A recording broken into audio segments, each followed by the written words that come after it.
सखर जबरदस्ती शादी से इनकार पर 16 साल हिंदू लड़की को कत्ल कर दिया गया। रोहड़ी के इलाके चौहारा मंडी के करीब पटनी थाने की हदूद में 16 साल हिंदू लड़की पूजा कुमारी को मुलजिम वाहिद बख्श लाशारी ने जबरदस्ती शादी की कोशिश में गोलियां मारकर हलाक कर दिया। खबर एजेंसी के मुताबिक मुलजिम वाहिद बख्श लाशारी पूजा कुमारी से शादी करना चाहता था और इसीलिए वो 21 मार्च की शाम को जबरदस्ती उसके घर घुस आया और उसे भगाने के लिए उकसाने लगा। जब लड़की ने इनकार किया तो उसने लड़की को गोलियां मारकर मौत के घाट उतार दिया।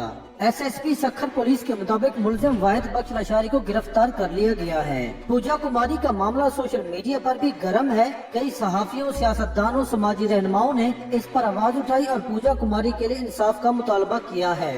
पूजा कुमारी के कत्ल पर भारतीय मीडिया और सोशल मीडिया भी बढ़ चढ़कर हिस्सा ले रहा है और ये तासुर देने की कोशिश कर रहा है कि पाकिस्तान में हिंदू अक़लियत महफूज नहीं।